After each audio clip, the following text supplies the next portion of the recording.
What's up you guys, welcome to episode 43 of the G.I. Joe action figure reviews, as today we're going to take a look at another special group of characters whom I like to consider as the coolest additions into G.I. Joe, and that's the new recruits from the 1987 G.I. Joe movie, released in, well, 1987. On a side note, the 1987 G.I. Joe movie is one of my favorites growing up. Whether you hate Cobra Law is up to you, but I love it. I remember watching the VHS and playing with the figures to reenact all the scenes, therefore this specific group is pretty nostalgic.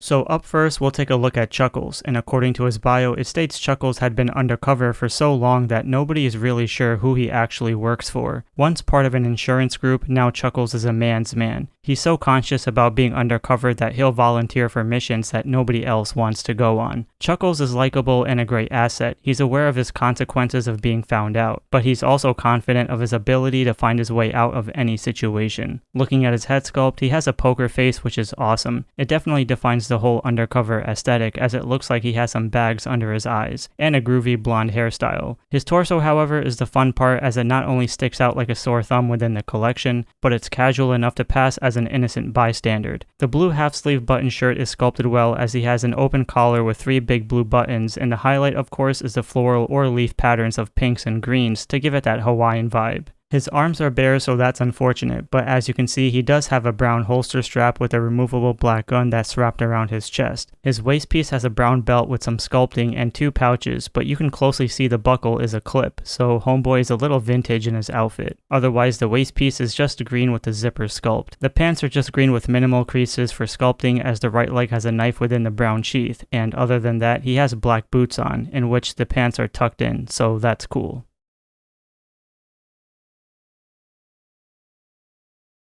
Next we have Law and Order, except without Order, because sadly I bought this one loose without him. Yeah, a little incomplete here. But anyways, his bio states he wanted to find more fulfilling ways to be a cop, so him and his pet enlisted in the military. You don't want to mess with him and his dog. He'll chew your leg right off, and after that you'll have to deal with his dog. Now that's funny. Looking at his head sculpt, it's a decent facial expression except for 1987. You'd think there'd be a little more detail since the other figures in previous years had more detail. Nonetheless, it's fine for what it is, and for this review I won't take off his helmet because it's snugged in there, just to avoid scratches, but it's brown with a combed part to the left. His torso is a good one, as the colors are vibrant to stick out within the collection with the red undershirt and light blue vest with the high collar. The best part is, he has the silver zipper, which is really awesome, and there's also a star badge on the left side. And aside from the green grenade on the top right, one of the most unique things I've seen on this figure is that the strap for the gun and his holster is actually sculpted in a way where the strap goes beneath the vest towards the right, but then it hovers over the vest on the left. How cool is that? In 1987, toys having layers. Gotta love it. The right arm has rolled up red sleeves and a green watch, with the left arm having a black MP armband. The waist piece is another highlight of the figure. I like how the silver buckle pops from the blacks and greens, as well as a silver clip. And if you look at the back of the figure, he has silver handcuffs sculpted on too. The rest of the pants are just green with creases and 2 big pouches on both sides, and then he has black boots, which are sculpted well. As for accessories, aside from the helmet, Law comes with an Uzi, a nightstick, a leash, and his pet Order. Now the thing is, I do have Order, but it's for another version, which we'll get into in another video.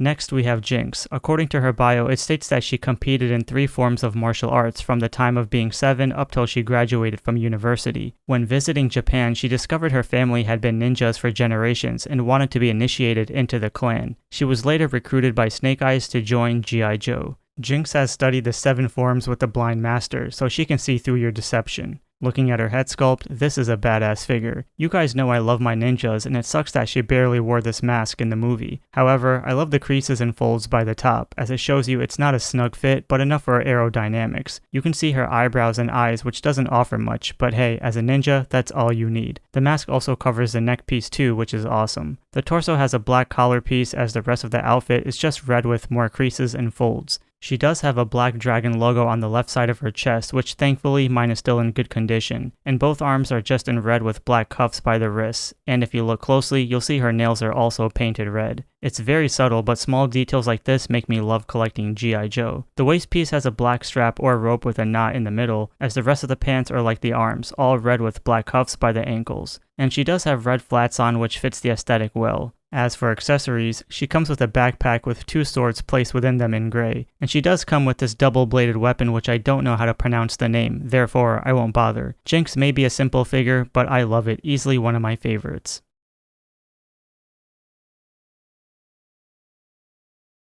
Next, we have my favorite G.I. Joe of all time, and that's Tunnel Rat. According to his bio, it states that he grew up on the mean streets of Brooklyn and got even tougher when joining the military. He believes that anything that doesn't kill you makes you stronger. He can shoot straighter, bite harder, and run faster than anything he's ever encountered in the tunnel. Looking at his head sculpt, what can I say? I know it's Ron Rudat as a G.I. Joe, but that aside, what a fantastic figure. I've always drawn myself towards this figure with the grayish bandana on top that has sculpted lines for creases, the gray war paint on both sides of the face, and then the overall straightforward expression. The movie had him act a little more goofier, but whatever, still an awesome character. The torso has a grayish handkerchief with the bandolier on the right shoulder down to the left side. There's green grenades and a gun in the brown holster. This dude just looks so well equipped, and not to mention, I love the color green for his shirt and all the creases that's detailed throughout. The effort really shows, as not only does he have rolled up sleeves but a red patch on the left arm. There's war paint on the forearms with black gloves and the left hand containing a green watch. The belt is gray with a buckle in the middle as it's sculpted fine, but the pants are just all black, which works really well with the green shirt as the left leg has a brown knife in the sheath and rocking cool brown boots. As for accessories, Tunnel Rat comes with a green bag that's been equipped on the figure already, a long black rifle, a big backpack that's top heavy, so sometimes I have to hunch the figure over so it doesn't fall backwards, but it does have a lot of pouches, clips, and buckles in olive green. And then there's 2 green flashlights that's supposed to be pegged onto the top of the backpack. And you know what? I do own them as I bought this figure complete, but for some reason I have no idea where they are and it's bothering the hell out of me because it's incomplete without it. Hopefully I find them soon.